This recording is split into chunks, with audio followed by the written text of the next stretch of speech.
बरतानिया में फ़लस्तीनियों के हक़ में मुजाहरे के दौरान हमास की हिमायत करने वालों के खिलाफ पुलिस ने क्रैकडाउन का आगाज़ कर दिया है।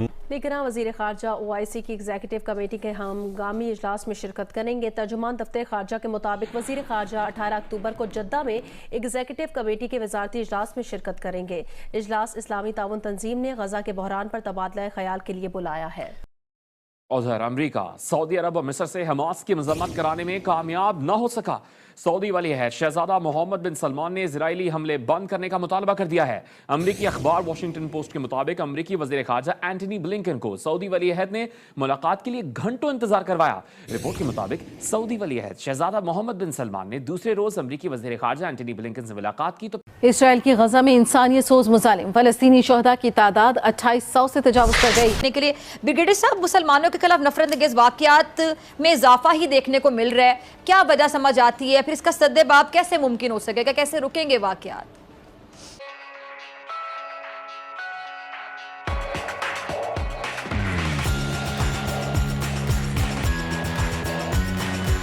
पहली बात तो ये कि वाकयात रुकेंगे नहीं, ये आपको भी क्लियर होना चाहिए और तमाम मुसलमान ममालिक को क्लियर होना चाहिए, और क्लियर है, इसमें कोई शक नहीं है।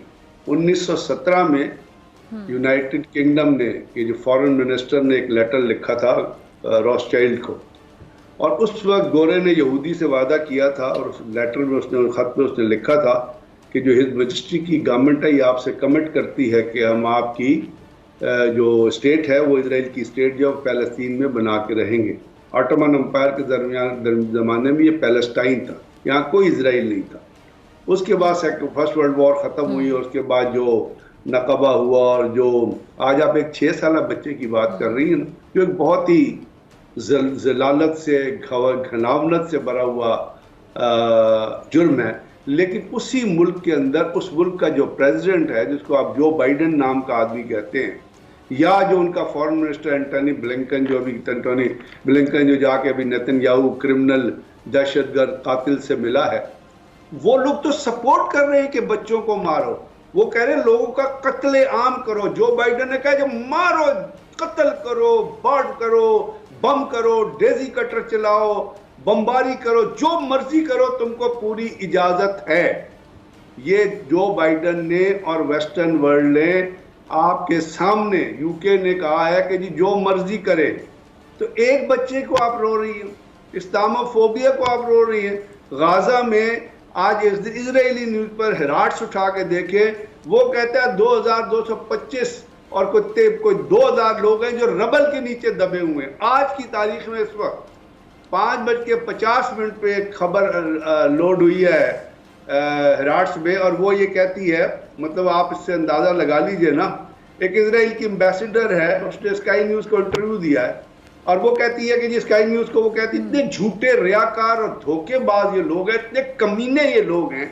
वो इजरायली एम्बेसडर है यार, वो कह रही है गाजा में कोई इंसानी अलमिया नहीं हो रहा है, गाजा में कोई इंसानी अलमिया नहीं हो रहा है। इजराइल ने कहा कि हमास ने हमारे बच्चों को कत्ल किया है। एक इजरायली औरत का बयान सोशल मीडिया पे चल रहा है, वो कहती है हमास ने आके, मैं निकल रही थी, मेरे साथ 2 बच्चे थे, उन्होंने मुझे चादर दी, एक बच्चे को हमास के एक बंदे ने उठा लिया, एक को मैंने उठाया और मुझे सेफ जगह पे छोड़ के गए। जो बाइडेन ने अपना बयान विड्रॉ किया कि जी बेबीज वहां पे मरी, लेकिन जो कुछ कत्लो गारतगरी हो रही है उस पर एक और डेवलपमेंट है। आज हेराट्स में अभी ये खबर छपी है, 5:50 पे ये खबर छपी है, आप पढ़ लीजिएगा, और उसको इजरायली प्राइम मिनिस्टर के ऑफिस से छपाया किया गया, उसका रेफरेंस दिया गया है, और उसमें वो कहते हैं कि जी नेतन्याहू ने क्रिमिनल, ये कातिल, ये दहशतगर्द नेतन्याहू जो है, इसने यूएई के सदर से बातचीत की है, उनका आपस में राब्ता हुआ है, और ये क्रिमिनल और ये दहशतगर्द नेतन्याहू ने यूएई के सदर को बता दिया है। ब्रिगेडियर साहब, ये ब्रिगेडियर गजनफर, ये इसराइल ने जो गजा खाली करने की धमकी दी है, क्या ये मुमकिन हो सकेगा? और साथ ही ये जो अमेरिकी सदर जो बाइडेन साहब ने इसराइल को खबरदार किया कि जो इसराइल का जो गजा पे कब्जा है वो बहुत बड़ी गलती होगी, दूसरी जानिब इसराइल की भरपूर मदद भी की जा रही है, ये दोहरा मयार नहीं दौर के है। मैं आपसे, आप जो बाइडेन की बात हो रहे हैं, मैं आपको बता रहा हूँ कि जो आज जो खबर छपी है वो बड़ी फिक्र अंगेज है कि वो कातिल दहशतगर्द नेतन्याहू का दफ्तर ये खबर छपाई है 5:50 पे हेराट में कि जी उसका और यूएई के जो सदर है उनका आपस में बातचीत हुई है, और नेतन्याहू ने उनको क्लियर कर दिया है कि मैं गजा को तबाह और बर्बाद करके रहूंगा। ओआईसी का एक्स्ट्रा इजलास हो रहा था, क्या हुआ? आलमी ताकतें इंटरफेयर कर दी, यूएनओ किधर बैठी हुई है, लोग मर रहे हैं, फिजा लोग कत्ल हो रहे हैं, शहीद हो रहे हैं। वहां पे रफा की जो क्रॉसिंग है इजिप्ट की वो नहीं खुली है, उस इलाके में ना दवाई है। आप देखें जो शख्स शहीद हो गया वो तो शहीद हो गया, लेकिन जिसकी टांग कटी हुई है, जिसका हाथ कटा हुआ है, जिसकी आंख निकली हुई है, जिसकी फेफड़ियां निकली हुई है, जिसका पेट कटा हुआ है, उसका क्या हाल हो? किस कर्ब में वो तड़प रहा होगा? दुनिया में किसी को इसका अंदाजा है?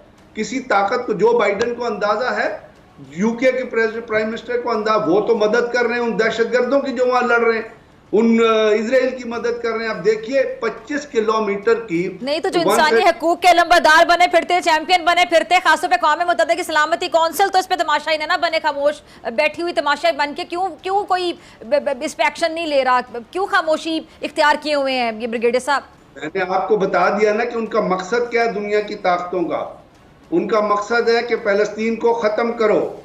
नेतन्याहू ने एक झंडा लहराया, एक नक्शा लहराया था कि यहाँ सिर्फ इजराइल होगा, there will be no Gaza, there will be no Palestine.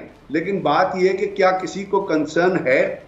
आप खुद ही देख रही हैं एटीट्यूड क्या है। तो आप कहती है कि वो नेतन्याहू तो कहता है मैंने गजा को मलियामेट करना है, मैंने यहाँ पे सब कुछ खत्म करना है। मैं आपसे बता रहा हूँ ना कि उस पट्टी के ऊपर जो छोटी सी पट्टी है, 6 किलोमीटर विड्थ है, 25 किलोमीटर उसकी लेंथ है, उसके ऊपर 3,60,000 तो फौजी खड़ा है। हर 1 फुट के ऊपर टैंक खड़ा है, हर आधे फुट के ऊपर आर्मर्ड पर्सन कैरियर खड़ा है, पीछे बैराज है आर्टिलरी का, पीछे मल्टी बैरल रॉकेट लॉन्चर्स रखे हुए हैं, मल्टी बैरल गन रखी हुई हैं, वो 2-2 हज़ार पाउंड के बम फेंक रहे हैं। पूरे के पूरे गाजा को उन्होंने मलियामेट कर दिया है। गाजा के अंदर टोटल 7 अस्पताल हैं, 1 अस्पताल बंद है, 6 हॉस्पिटल काम कर रहे हैं। उन एक हॉस्पिटल के अंदर 760 लोगों के रखने की फैसिलिटी है, वहाँ जगह नहीं है, सर्जन नहीं है, मेडिकल प्रैक्टिशनर नहीं है। आप जरा इमेजिन तो करें, लाइट नहीं है कि अगर ऑपरेशन हो रहा है तो बगैर लाइट के ऑपरेशन क्या होगा?